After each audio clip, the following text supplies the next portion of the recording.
Hello YouTube, me too back with another video this time because it's something a bit different, kind of vlog style. Got my paper here like a newscaster and it's just, figured I'd do some thoughts on E3. That time of year again. It's after coming and nearly going already. Certainly we've had all the big kind of press conference events, and I've seen a lot of people have put up YouTube videos with their impressions and thoughts on the conferences so far, and you try and reply to them, and one of the difficult things about communicating in that forum is you only have like 500 characters in the YouTube comments, and you could post many, but it's hard to get your point across, so I figured why not do some videos myself, and it's topical if nothing else. So as I said, I ended up putting down a load of notes. Now this is actually my second attempt at recording this because my phone ran out of memory the first time, so it turned out I had something blocking the lens like an idiot, so scratch that and do it again. But yeah, there's a fair few notes, 3 pages of notes, and I had planned to break it into 2, but I might break it into more after seeing the first record was kind of long. I thought, well, the Microsoft notes and the Sony notes are only half a page each, and the same with the Ubisoft ones, whereas the Nintendo one is over a page, so I said I'll break it into 2, Nintendo and everything else. But I'll probably do at least 3 parts, Microsoft, Sony and Nintendo, and I might do a Ubisoft part, or I might throw them into somewhere else. So yeah, I'll put annotations and whatnot with like next part and whatnot, but we'll start with Microsoft in this part. Well, before I get into that, I'd like to just mention and make a few comments about the E3 show as a whole.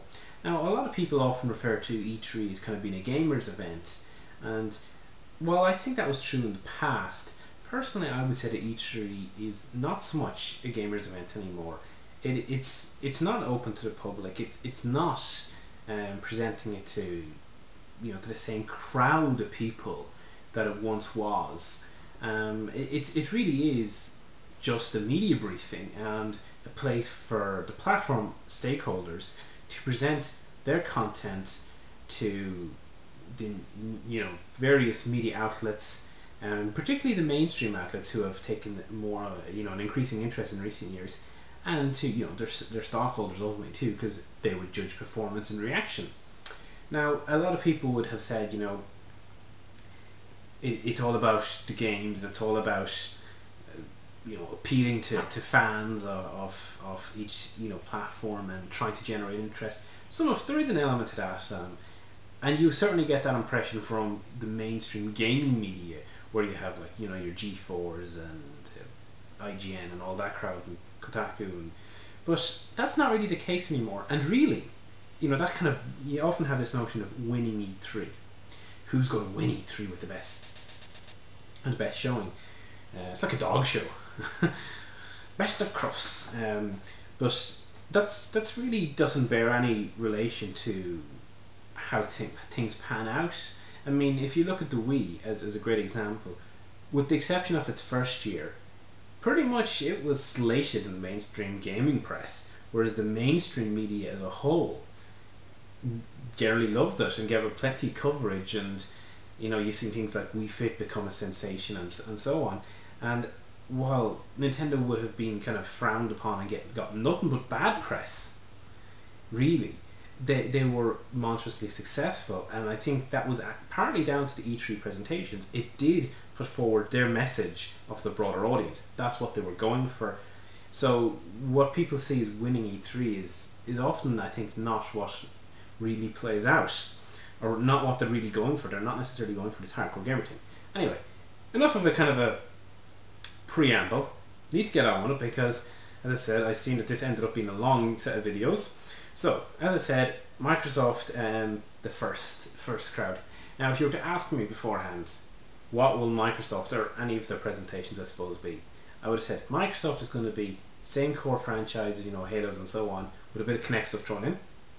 Nintendo's will be same core franchises, Mario and so on, with maybe some new gadget unveil or the next iteration of their hardware, handheld or otherwise, or accessory.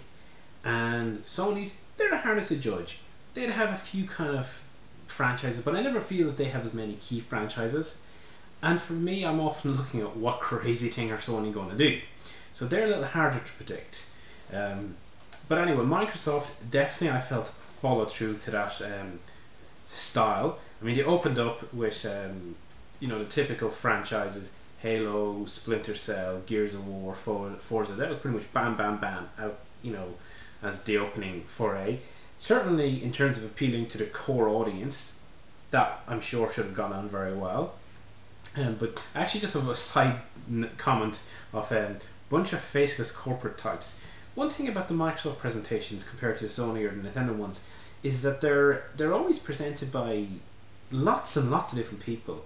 If you look at Sony, they have Jack Tretton, and Nintendo have Reggie, and they kind of host it continually. You see one person introducing each part. Microsoft have just got this revolving door. It becomes pointless that whoever's on stage is just, yeah, show me the game. It also kind of feeds into this overly polished, produced type of affair. It's just soulless, not interesting. It's, I don't know, very corporate is how I describe it, I suppose. But anyway, back to the games. Yeah, they looked fine. They looked what you would expect, more of the same. Then they brought out EA. If you ever got more of the same merchants, it's EA with Madden and FIFA. So you have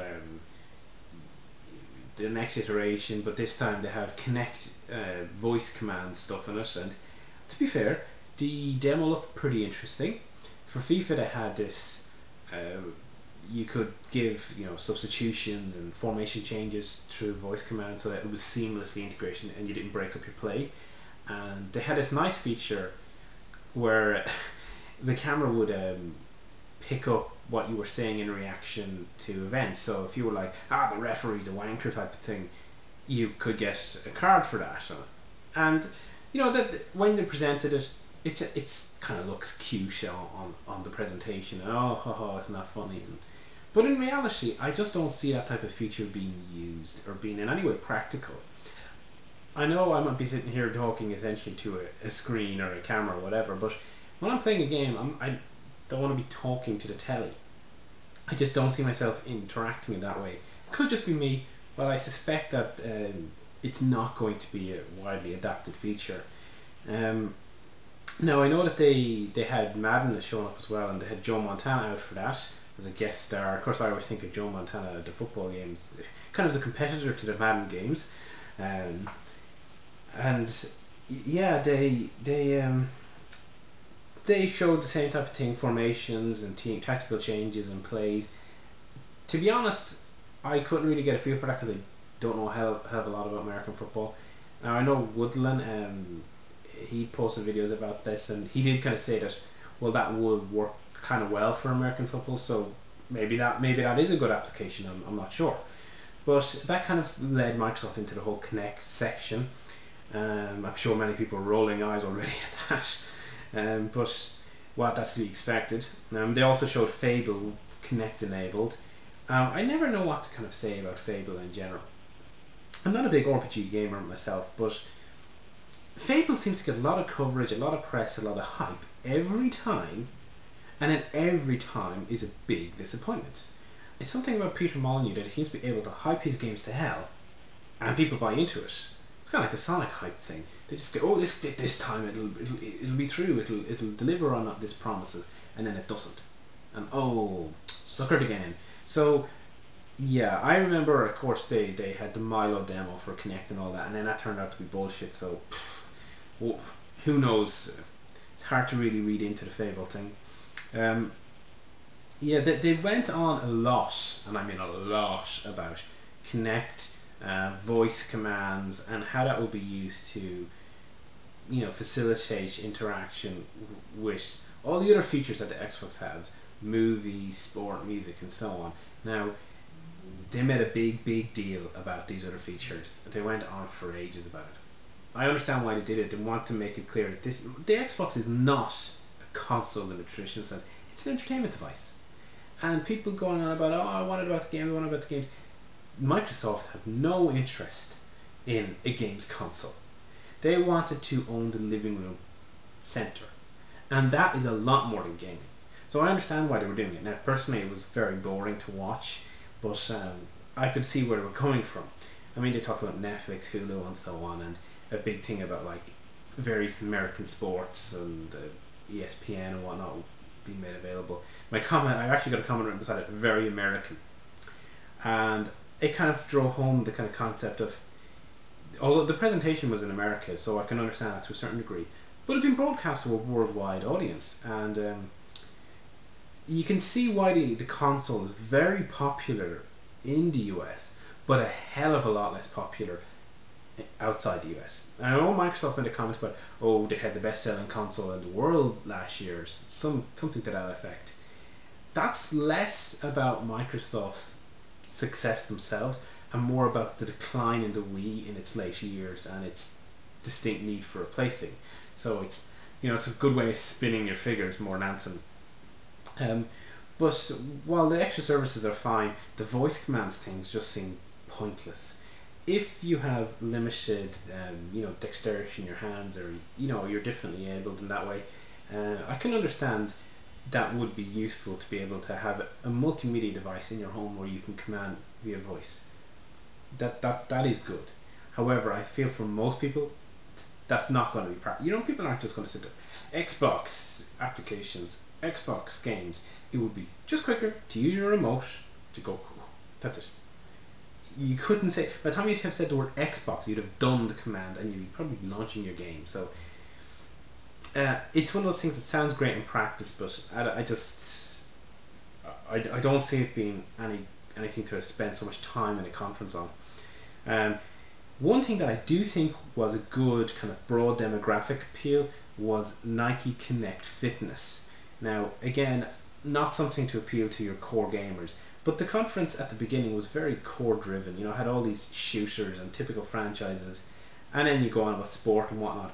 Very guy driven, American white male, that type of, the audience that already have the Xbox, that like the shooters, that like sports, and it doesn't draw any people in, and it doesn't show good covering of ranges.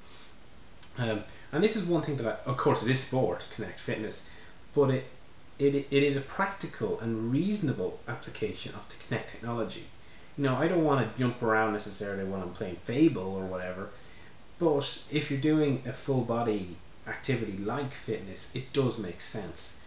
And partnering with Nike is a good idea. It's a worldwide brand, so I could see that could get traction, to be fair, and I could understand why they made a big deal about that. Obviously, they were going with the whole, to follow on with the Wii Fit thing, but as I'll get to my Nintendo one, there's a reason why most of the conferences had something about fitness. By this stage though, we're pretty much 4 to 5 minutes in, and outside of the kind of initial kind of foray of games, it had gone very, very barren. You had like 4 or 5 up at the top, a couple of EA, and then it was like all voice commands and stuff.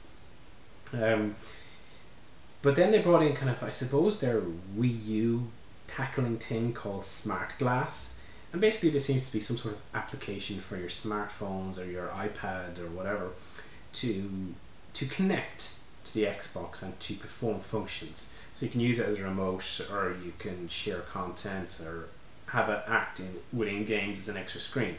Now obviously the extra screen thing is they're going for the Wii U thing. Now that's great and all, and they use the word kind of like, it'll make your entertainment more amazing, your music and your movies more amazing, and it's like, well, when I'm watching a video, it doesn't really matter all that much. Ooh, look, you can see something down here. Then you're distracting me from the movie.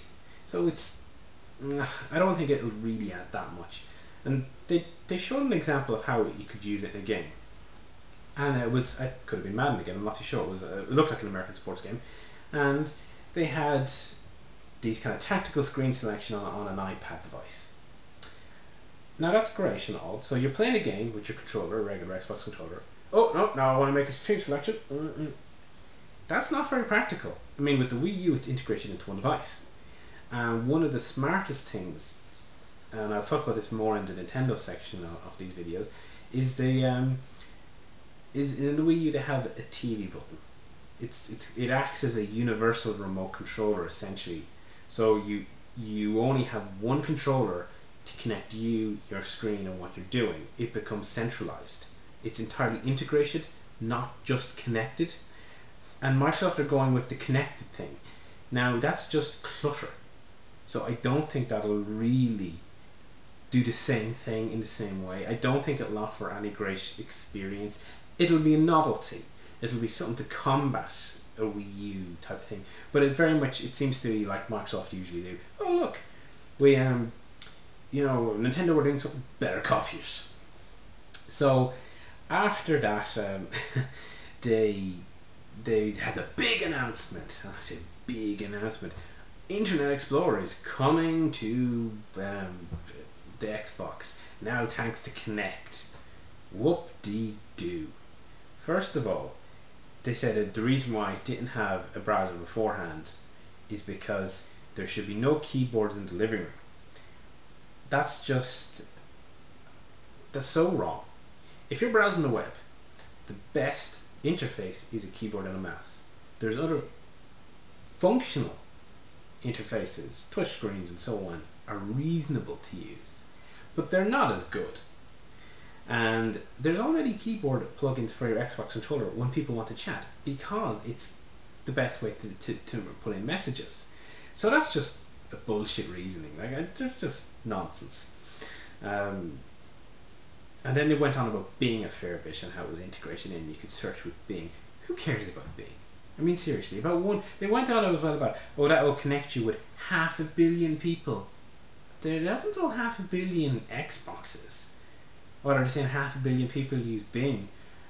I doubt that very much. If you look at the browser, the internet search provider shares, I don't even think Bing has that, so I don't know. It just seemed bullshit. It actually seemed like an excuse to do product placement in the middle of the presentation, because they had a trailer for a Fox movie, and they had a big, full screen display of an Aston Martin. It's like, what? Okay, so how much were they paying you, Microsoft?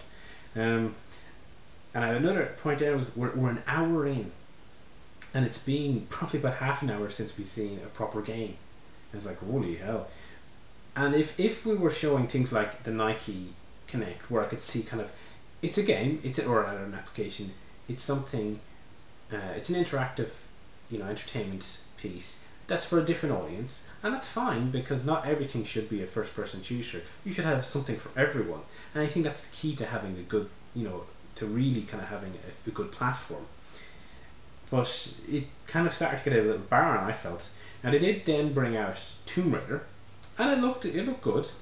I have to say, I thought, wow, this looks a lot like Uncharted, which is interesting because Uncharted was basically like a kind of a modern take on a Tomb Raider-esque adventure with more kind of gunplay and action. So it's kind of interesting to see what inspired Uncharted being inspired by Uncharted. It's kind of like, Circle of Life type thing. Again, surprised to see it there because it was third party, so it's going to be on all the other platforms, probably on the Wii U as well. So yeah, a bit surprising. It looked good. Fire boomerangs look great. Boomerangs, sorry, bow and arrow. Fire boomerangs. They should do that too, actually. Great. What more to say on that? Oh, they mentioned download content. Oh, Microsoft will get some exclusive download content first or something, which basically just makes me think, yeah, so they've already got the first download DLC ready to go, but they're going to make you pay for it separately or on the other platforms. It just brings in the horrible DLC thing, so let's not go there. Now, finally, they started to unveil something new IPs. They went on about having 3 Microsoft Studio games, and I think they were going to be Xbox Live Arcade games. They were so fast, I didn't even get their names. It was like blink and you'll miss them. And I literally had, finally something new. Oh wait, no, skipped over. I don't even think they showed anything at all for the third game, other than just they told you the title. The second game was like a logo or something, and the first game had a bit of a clip. So you couldn't in any way comment on them. It's just pointless. At least there was something, but it would have been nice to have a proper set of trailers for them. Then it went back to the cross-platform stuff with Resident Evil 6. To be fair, I can understand why they want to show some third-party products. You want to be seen that, look, we're the platform that gets these games, even if they are on other systems. You kind of make whoever you show the game for it becomes associated with in many ways. It looked good, Ori 6. Of course, following Leon in Resident Evil 2 and whatnot. Mix on Ori games. Resident Evil 4, superb. One of the best games I've ever played. But I didn't really like Resident Evil 5, so we'll see. I felt that some of those actually gameplay, same with Tomb Raider and even the Bunch Halo at the beginning, kind of went on a little long, but given that they seem to be filling time with voice commands, and maybe just as well they went on for a while. So they went on to another new game called Wrecketeer, another new presenter as well. The main presenter guy, he was only on the stage for, I'd say, in total for about 3 minutes. It was ridiculous. And she kept saying the word rad. This is rad. And when if you describe a game as rad, run. It was a Kinect game. It looked like it was meant to be a party game. I guess this was their attempt to kind of have a broadening out of the balance at the Halos and things like that. It didn't seem to go down very well. So, and it wasn't on screen for long. You couldn't really get much of a feel for it, but didn't strike me as a great selling point of gaming with Kinect. And they had a South Park demo, well, not demo, introduction trailer, because I don't really think there was any gameplay. And the guys that created South Park were there to introduce it, which was nice. The trailer itself was kind of funny. They talked about how, is it Kyle can't be the savior because it goes, Jews can't be saviors. I mean, typical South Park style of humor. So you have to be the savior. Apparently it's an RPG, but not really much was shown about it. And they kind of suggested like there had been no South Park games before until Microsoft approached them or something. But it's like, yeah, there was South Park on the N64, South Park Chef's Love Shack, South Park Rally. There's been South Park games before, and in the first South Park first-person shooter style game, they developed a South Park world. So yeah, whatever. Then of course they had to bring on Harmonix and Dance Central 3 as they like to do every year at the moment. That's just seemed to be pointless, a little concert thing in the show. Usher came out. I love how he came out and kept going to the crowd, on your feet. And I'm thinking, it's 10 o'clock in the morning, and you're speaking to a room full of nerds. We're going to sit. And they stayed sitting. What? Yeah. I mean, Dance Central 3, again, it's another good application of the Kinect technology. I can understand why it was there. I don't think they needed to do Usher, but at least it wasn't a chicken dance like last year. So that was kind of getting to the end. They decided to kind of finish it off back to another kind of hardcore, as you could say, property with Call of Duty. Well, it should be Black Ops, but I've got a typo in my notes where I have COD Clack Ops. So yeah, I have Shock Horror. What a surprise ending. So yeah, it's Call of Duty. It looked like Call of Duty. I'm sure people who were into Call of Duty were, yay, it's Call of Duty. It was a decent looking trailer, to be fair, and it was a good way, I suppose, of giving something towards that type of the typical audience to get most excited about these products. If no point ending with Nike Kinect Plus. It might have a good broad appeal, but hardly going to appeal to those that are going to initially cheer at the end. So overall thoughts, it was an okay conference, better than some of Microsoft's recent ones, I thought, to be honest. A lot less goofiness, still too overly slick, too much nonsense about voice commands. I don't know what they were talking about. That's not even a real product as far as I can see. It's an extra small feature. Like, they may as well have said, look, we're bringing predictive text messaging. Yeah. But yeah, there was some decent games, still getting good third-party support, the usual stuff, and Kinect. So, okay, not remarkable. I think they could have done more, but I think that they played it kind of too safe, too to their existing crowd in many ways, and yeah, it was all very Microsoft. There was good games, and I'm sure that the platform is going to have another good year or more, because clearly that's where they're going with no they probably won't announce anything about a sequel Xbox till 2013, and probably won't be released till 2014. So that was the Microsoft conference. I will do Ubisoft now as well. No, I will do the Sony one in the next part. So join me then and we'll talk about Sony and probably Ubisoft, depending on how things go. Hope you enjoyed and wasn't too rambling, and back soon. Oh, and don't forget to click to subscribe, or click to the next part if I put in the annotations.